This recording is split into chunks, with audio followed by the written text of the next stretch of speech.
À l'article 20A, supprimé, je suis saisi de 3 amendements faisant l'objet d'une discussion commune.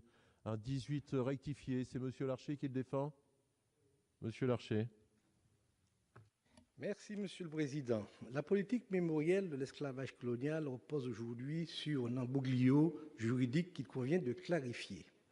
Le présent amendement entend modifier la circulaire du 29 avril 2008 pour que les dates du 10 et du 23 mai soient distinctement reconnues. Actuellement, il y a une mémoire d'abolition de l'esclavage de Champagny en 1789 à la Révolution de 1848, consacrée par la journée du 10 mai. Ici, nous proposons d'honorer les victimes de l'esclavage en date du 23 mai. La date choisie pour cet hommage fait référence à la marche silencieuse du 23 mai 1998 qui contribua de façon significative au débat national aboutissant au vote de la loi Taubira du 21 mai 2001. Cette mémoire est intrinsèque aux populations qui ont été les protagonistes de la lutte contre l'esclavage et vise à combattre la honte ou le ressentiment qui perdure chez les descendants d'esclaves. Longtemps douloureuse, cette mémoire de l'esclavage a été portée à partir de la fin des années 60 par des mouvements nationalistes antillais. Aujourd'hui, on assiste à l'émergence d'une mémoire qui se veut apaisée et qui se bat avant tout sur l'hommage aux victimes de l'esclavage. Cette politique mémorielle est conduite par des associations d'entrepreneurs de mémoire comme le CM98, Association nationale, l'Amour Bayo, ça c'est en Guadeloupe, c'est l'amour pour vous, pour tous, c'est Guadeloupe, j'ai traduit par conséquent, l'Association martiniquaise de recherche sur l'histoire des familles en Martinique. La loi du 21 mai 2001 reconnaît l'esclavage colonial comme un crime contre l'humanité.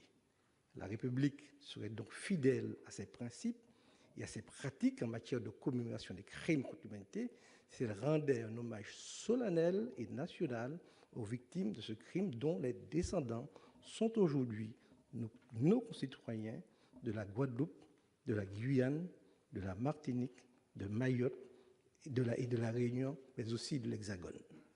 La politique mémorielle de la République française vis-à-vis de la mémoire de l'esclavage permettra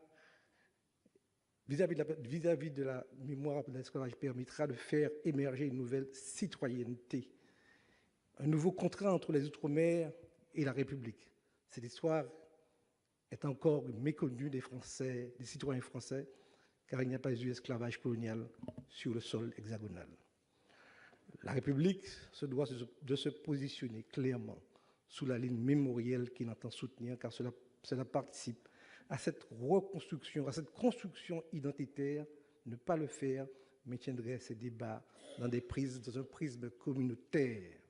Cet amendement constitue à la fois une base juridique et un symbole aussi. Je vous appelle, mes chers collègues, à revenir à la rédaction de l'Assemblée nationale que l'Assemblée nationale avait proposée. Je vous remercie. Merci, Monsieur Larcher. Monsieur Arnel, pour le 57. Merci, Monsieur le Président. Cet amendement a pour objet de permettre de discuter en séance publique du rétablissement d'une disposition adoptée à l'Assemblée nationale visant à consacrer au niveau législatif l'institution de journées de commémoration de la traite, de l'esclavage et de leur abolition, d'une part, et d'hommage aux victimes de l'esclavage colonial, d'autre part, comme c'est le cas pour d'autres victimes. Il me semble que cette disposition, supprimée lors de l'examen du projet de loi en commission, mérite de faire l'objet d'un débat en séance publique. Il s'agit notamment de rappeler l'engagement de la France en faveur de la lutte contre la traite des êtres humains, qui concernerait sensiblement 12 000 personnes en France, selon l'organisation non gouvernementale Walk Free. La Commission nationale consultative des droits de l'homme dresse le même constat. Pour ma part, et j'estime que le point de vue de tout un chacun se doit d'être respectable et respecté. Mais pour ce qui me concerne, il me semble que la possibilité, quel que soit le résultat du vote du Sénat, la possibilité de pouvoir réintroduire cet article est possible à l'Assemblée nationale. Donc j'ai eu du mal à comprendre le sens d'une grève de la faim qui, de mon point de vue, aurait dû être la conséquence d'un acte ou d'une décision beaucoup plus forte, et lorsque toutes les autres voies de recours ont été épuisées. Il me paraît difficile pour la représentation nationale, ici, de travailler sous cette forme de pression. Si nous viendrons à voter en faveur, ça pourrait être interprété comme un acte de pression sur les parlementaires que nous sommes, et ce serait regrettable, alors que nous comprenons, chacun d'entre nous, le sens de la démarche. Merci, Monsieur Arnel. Le numéro 80, Madame Archambault. Oui, c'est un amendement qui va dans le même sens. Je serai brève. C'est un amendement qui vise donc à rétablir un article supprimé par le Sénat en commission, qui est pour nous hautement symbolique. L'article 20A instituait d'une part la journée nationale de commémoration de la traite, de l'esclavage et de leurs abolitions le 10 mai, et d'autre part la journée nationale en hommage aux victimes de l'esclavage colonial le 23 mai. Le devoir de mémoire sur ce sujet nous paraît fondamental, et la distinction entre les deux journées est demandée de longue date par de nombreuses associations et descendants de victimes. Ce projet de loi est l'occasion de les inscrire dans la loi, et nous espérons vraiment que le Sénat s'honorera de le faire. Merci, Madame Archambault. Alors, sur ces trois amendements, Monsieur le rapporteur.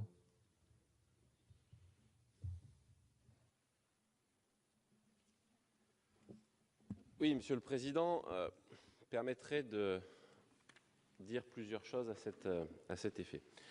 Tout d'abord, je reprendrai les propos de notre collègue Arnel, s'agissant du contexte, parce que je crois que nous venons de faire la démonstration depuis le début de l'examen de ce texte d'un climat de travail. Nous avons pu largement échanger, parfois converger, parfois expliquer quelles étaient les différences, parfois accepter, y compris des rapports sur des sujets conscients de l'intérêt et de la résonance de ce sujet. J'y reviendrai d'ailleurs lors de prochains amendements, notamment sur la question de l'orpaillage, parce que je crois que chaque fois que nous avons retiré des amendements, la plupart du temps, nous avons expliqué que c'était à titre conservatoire, parce qu'il nécessitait de la réflexion, parce que pour certains, il nécessitait de l'échange, et je crois que la méthode qui consiste à faire peser j'allais dire, un regard parfois au vitriol quand je parlais de la question de l'orpaillage sur des positions qui ont été prises par certains collègues députés que je considère comme étant excessifs au regard des explications qui ont été données en commission et au regard surtout de ce qui figurera in fine dans ce texte. S'agissant de la question que nous avons aujourd'hui à traiter, nous avions, dans un premier temps, admis l'idée, et d'où l'avis défavorable, que l'amendement présenté par notre collègue Félix Desplans traitait de cette question de la portée, de la lisibilité des commémorations et de la date du 10 mai, en ce qu'elle proposait, j'allais dire, encore une fois, d'offrir un message assez fort qui reprenait l'ensemble des dimensions qui sont aujourd'hui proposées à la fois sur la date du 10 mai et celle du 23 mai.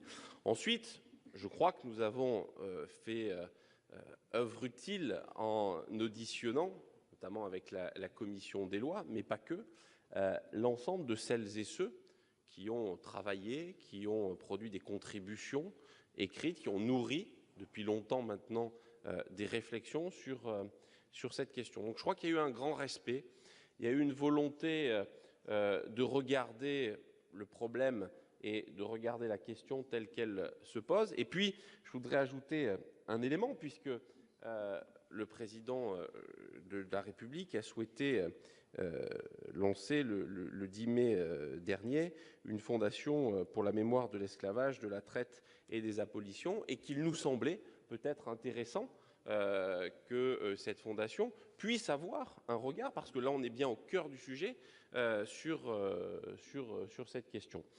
Donc c'est toute cette réflexion, c'est tout ce cheminement, et un peu dans l'esprit de ce qui s'est passé aussi à l'Assemblée nationale, que j'apporterai aujourd'hui un avis de sagesse sur ce sujet, en remettant justement à l'avis de l'ensemble des collègues sénateurs de notre Assemblée. Merci. Monsieur le rapporteur, Madame la ministre.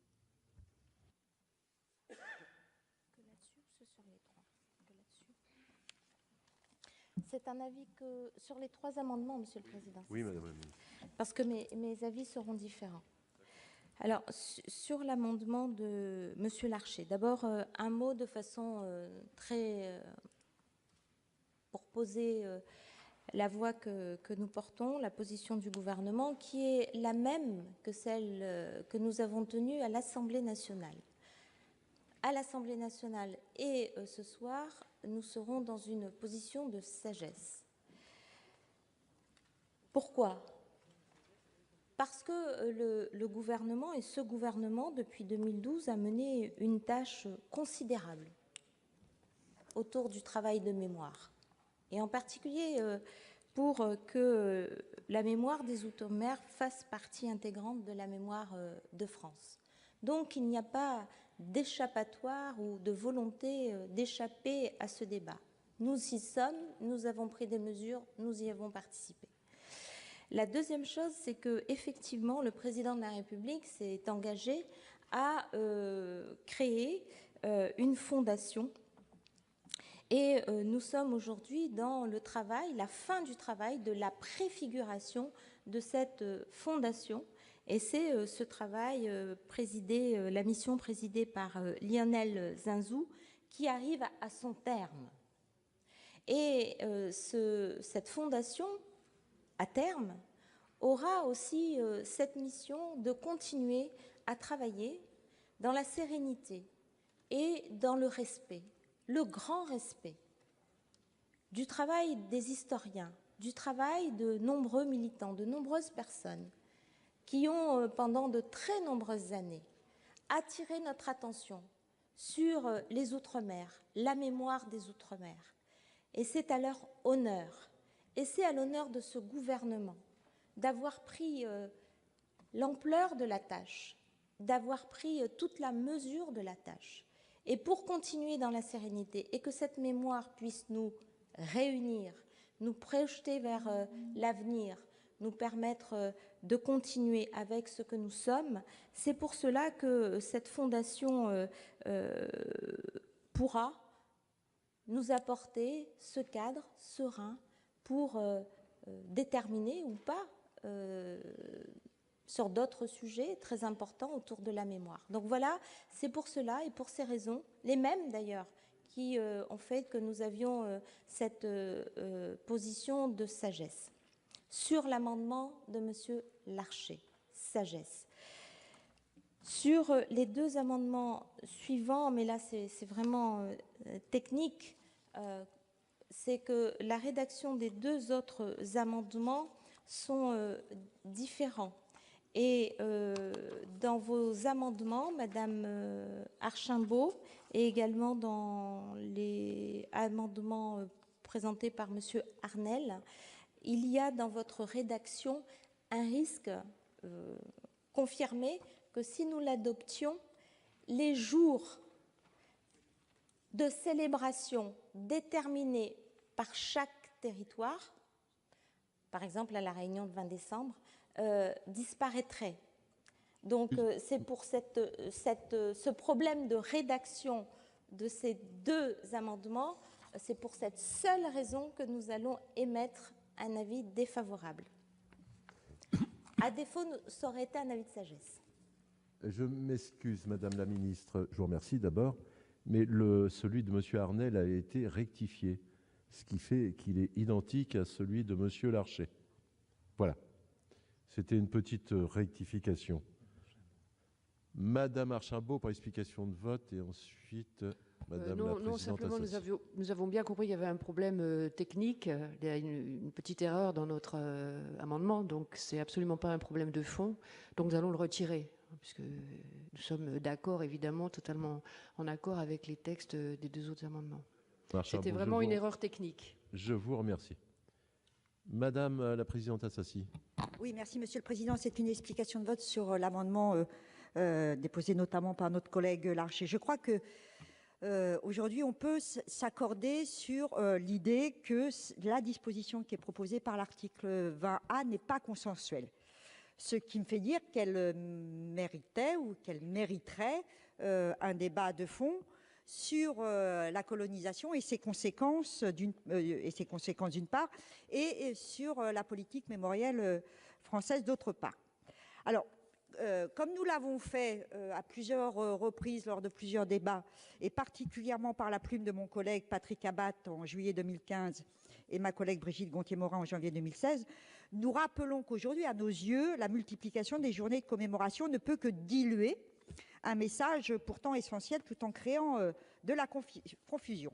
Mais j'insiste, nous aurions aimé un vrai débat, certes ici au Parlement, mais j'oserais dire surtout avec nos concitoyens, parmi lesquels la jeunesse. Parce que certains s'emparent du débat. Il faut noter que certains pensent qu'il est clos et qu'il est soldé. Et je ne peux m'empêcher de voir avec quelle prégnance il réapparaît régulièrement. Parler, comme le font certains candidats à l'élection présidentielle, de partage de culture ou d'éléments positifs de civilisation, a provoqué un véritable tollé, ce qui illustre que, je réinsiste, le débat n'est pas clairement clos. Mais il y a débat et puis il faut aussi passer aux actes. Faut-il rappeler qu'il a fallu quand même attendre le 18 février 2014 pour que l'Assemblée nationale reconnaisse la responsabilité morale de l'État dans le déplacement forcé de 1630 enfants réunionnais entre 63 et 83 pour repeupler les départements métropolitains. De fait, pour conclure, si la mesure qui est proposée dans l'article 20A ne nous satisfait pas pleinement, nous ne pouvons accepter qu'elle soit balayée dans le huis clos d'une commission sénatoriale, aussi légitime soit-elle, sans un débat pourtant nécessaire. Elle mérite beaucoup mieux que ça, et c'est pourquoi nous soutenons sa demande de rétablissement prononcée par voie d'amendement déposé par notre collègue Larcher. Merci, Madame Assassi. Monsieur Gillot, on essaye de respecter le temps. Je suis forcé de suspendre à 19h. Malgré la gravité du débat. Merci, Monsieur le Président. J'ai tenu à m'exprimer à l'occasion du débat sur l'article 20 de la loi, simplement pour vous indiquer ma conception qu'il est des combats qui valent la peine d'être menés. Oui, j'ai consigné l'amendement visant à réintroduire à l'article 20 de la loi les dispositions permettant de faire de la journée du 23 mai une journée nationale en hommage aux victimes de l'esclavage colonial. Je l'ai fait en pleine conscience, convaincu que toutes les initiatives qui concourent à densifier la politique mémorielle de l'esclavage colonial soient les bienvenues. Mais je suis également convaincu que ces dispositions ne constituent pas une fin en soi, car aucune commémoration ne saurait effacer ni réparer l'innommable. Au moment où nos territoires peinent encore à trouver leur place au sein d'une république qui gagnerait à s'ouvrir davantage à la diversité de ses composantes, en cette période trouble où les extrémismes de toutes sortes gagnent du terrain ici comme outre-Atlantique, il est donc fondamental de ne pas rajouter les divisions aujourd'hui aux douleurs du passé. Nos descendants d'esclaves, le plus grand respect que nous devons à nos aïeux, c'était de ne pas retomber dans les errements de la division et des excès du langage envers nos propres frères. Je peux ne pas être d'accord avec la position d'un collègue, ses arguments ou ses orientations, mais je me battrai jusqu'au dernier souffle pour qu'il puisse exprimer librement sa position dans cet hémicycle, comme en dehors. Monsieur Desplan est libre. Pour moi, arrière-petit-fils d'esclaves, le plus grand respect que nous devons à nos aïeux, c'est de nous mobiliser pour les causes qui font vraiment sens en 2017. Pour moi, le vrai devoir de mémoire, c'est de nous mobiliser contre un système qui, plus de 160 ans après la libération des esclaves des anciennes colonies de la France, continue de nous priver, continue de priver leurs descendants de l'égalité à laquelle ils ont droit. Égalité devant l'emploi, égalité devant le logement, égalité devant l'accès aux postes de responsabilité, égalité devant les perspectives de développement de nos territoires, égalité dans les mesures prises pour juguler l'insécurité, égalité du pouvoir d'achat. Oui, la République a besoin de symboles qui contribuent à renforcer son unité, mais elle a surtout besoin, pour paraphraser Sonny Rupert, de continuer d'entendre dans le vent cette voix qui lui dit de garder l'espérance. Merci. Merci, mon cher collègue. Monsieur Desplan. Pour 2 minutes 30.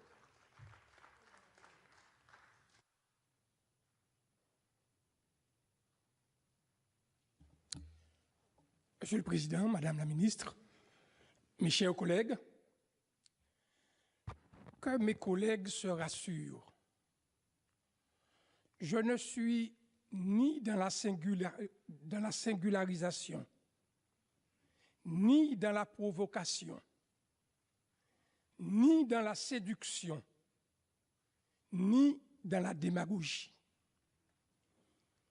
Au pire, je serais dans l'erreur, en étant peut-être le seul à n'avoir rien compris. Je reste pourtant convaincu que retenir une deuxième date de commémoration nationale de l'esclavage, le 23 mai, soit 13 jours après la commémoration nationale de l'esclavage, en plus des jours de commémoration propres à chaque territoire d'outre-mer, cela fait beaucoup. Trop de commémoration tue la commémoration. On banalise ainsi le devoir de mémoire qui s'attache à la commémoration de l'esclavage. 2 commémorations nationales sur le même sujet, dans le même mois, dans le même lieu, est-ce que cela ne frise pas l'indigestion? D'autres dates sont évoquées. Le 23 août 1791, premier soulèvement d'esclaves dans la colonie française de Saint-Domingue. Le 28 mai 1802, sacrifice de Louis Delgrès, colonel de l'armée française d'origine martiniquaise, avec ses compagnons à Matouba, luttant contre le rétablissement de l'esclavage en Guadeloupe. Il ne s'agit pas là de continuer à multiplier les commémorations. Il s'agit de lancer une réflexion afin de se mettre d'accord sur une date, une seule, sur le plan international, pour commémorer l'abolition de l'esclavage, colonial certes, et en même temps de se mobiliser pour l'abolition de tous les esclavages dans le monde. Puisse l'UNESCO y parvenir. Retenons que ce n'est pas l'habillage différent du sujet le 10 mai et le 23 mai qui donne un contenu fondamental à telle ou telle commémoration de l'esclavage. Quant à l'hommage rendu aux victimes de l'esclavage, mot d'ordre du 23 mai, inévitablement, Cela nous renvoie aux pires atrocités de ce régime et stigmatise le bourreau en face. En quoi cela peut-il être une démarche de réconciliation? Je suis désolé, monsieur Desplan, mais il faut conclure. Je conclue. Par contre, quand on sublime l'image de l'esclave combattant, déterminé, digne, qui s'organise, participe au soulèvement, lutte pour sa propre libération, profite de la générosité d'esprit de grands humanistes français blancs, de la couleur de peau de leur bourreau, et avec lesquels ils parviennent ensemble à l'abolition de l'esclavage en 1848, je vois là l'amorce d'une réconciliation en marche. 2, 3, 4, 5, 6 commémorations, cela ne fait pas sens. Voilà pourquoi j'ai déposé en commission des lois un amendement de suppression de l'article 20A. Voilà pourquoi je confirme ici ma position. Donc, la position que j'ai prise en commission des lois. Merci, monsieur Desplan. Non, je suis forcé de... Soit je fais voter, ou soit si je ne fais pas voter, nous reprenons ce soir. On reprend la discussion tout à l'heure? Vous le souhaitez ainsi? On vote? Bon, il y a eu la sagesse de la part de la Commission et sagesse de la part du gouvernement. Donc, sur l'amendement de M. Larcher, et bien sûr sur celui de M. Arnel, puisqu'il était rectifié, et Mme Archambault, si j'ai bien compris, a retiré son amendement. Donc, à partir de cette sagesse de la Commission et du gouvernement, je mets aux voix qui est pour cet amendement 18 rectifié.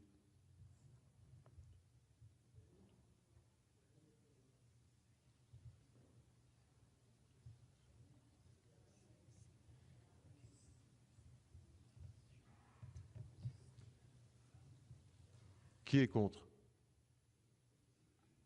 Qui s'abstient? Il est donc adopté. Celui de M. Arnel aussi, bien sûr. Et l'article est ainsi rétabli.